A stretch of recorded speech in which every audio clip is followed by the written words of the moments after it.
In this video, we will look at the Lego EV3 sensors. Please pause the video now and get out box 7 from the 7-box Lego storage system. This box contains the electric parts for your Lego EV3 Mindstorms, which include the sensors. You may find it helpful to have a sorting tray available as well. Once you have those items out, restart the video for the discussion. In this video, we are concentrating on the physical characteristics of the sensors and how to tell them apart. You will learn all about how to use them later. Now, the first sensor we will look at is the touch sensor. It is located in cubicle 7-1-1. So I have box 7 here, and we said 7-1-1, so row 1, cubicle 1. There are actually 2 touch sensors in your kit. You only need one, so take one out and put box 7 aside.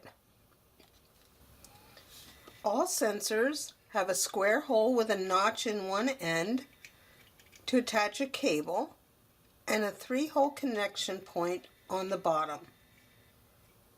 Now, we've seen these square holes with the notch to put a cable in before, and on both the brick and the motors.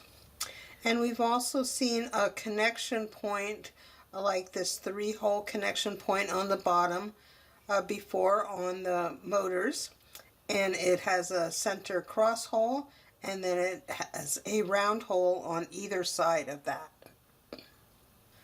Now, the touch sensor, the color sensor, and the gyro sensor are all the same size. Let's see how you can tell them apart. We'll start with the touch sensor since we have this one out. On the end opposite the cable attachment, it has a large cross that sticks out. Press on this cross. Feel how it gives? That's what activates the sensor.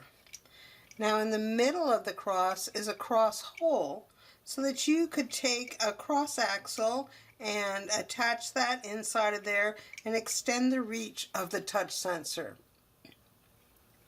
Anytime you want the robot to take an action based on whether it can touch something or if it has touched something, you will use this sensor. Now I'm going to put my sorting tray in front of me and put the touch sensor in the first box in my sorting tray. Now I've brought box 7 out, and if you watch the video on the 7-box storage system, you know that both the gyro sensor and the color sensor are in cubicle 7-1-2. So let's get out both of those sensors. We can put box 7 aside. So these two sensors are very similar. They each have a plug end on the back to put a cable in, and they have a 3-hole connection point on the bottom. And let's see how we can tell them apart. The color sensor is perfectly flat on the top. You can't feel any indentations, but on the end that is opposite the plug end, you can feel a larger circle on top of a smaller circle.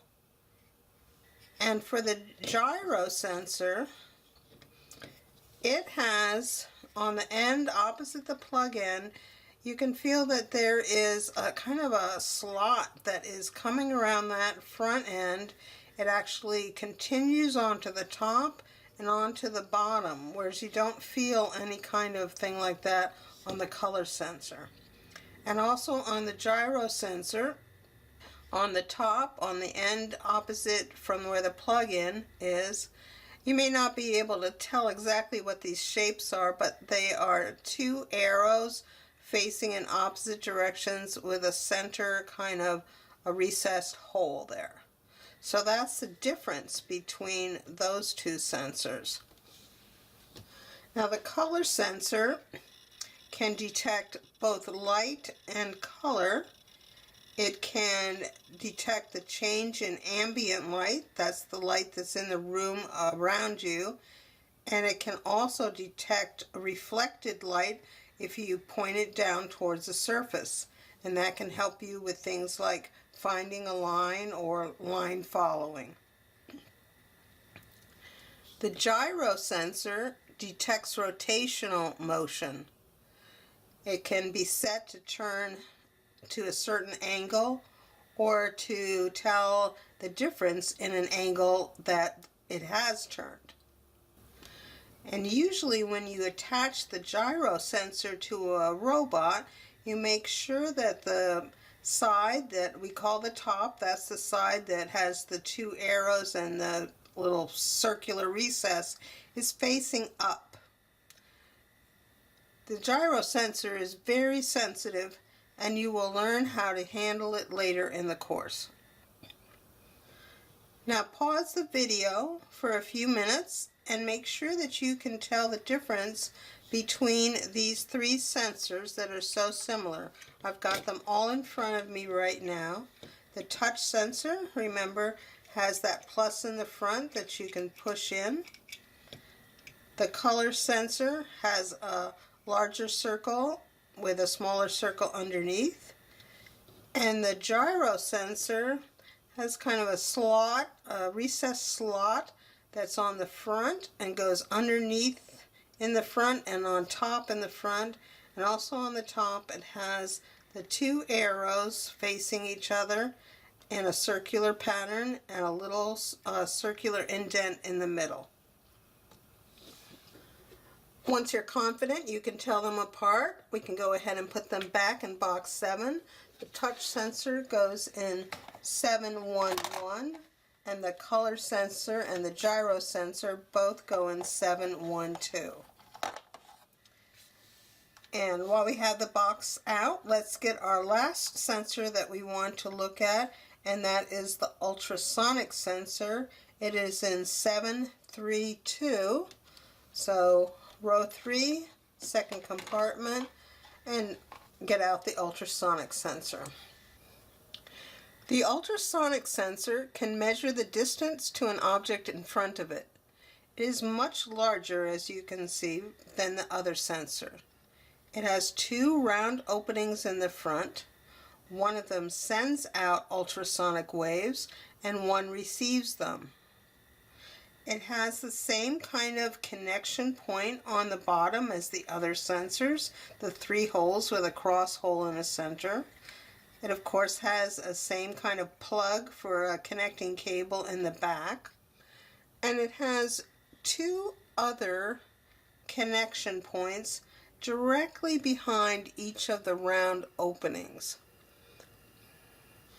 So now that we've finished looking at the ultrasonic sensor, we can put it back in the box in cubicle 7-3-2. And we discussed connecting sensors to the brick in the video about the EV3 intelligent brick. And so if you haven't seen that video, I suggest you watch that one now. And that concludes our look at EV3 sensors and an overview of their basic characteristics.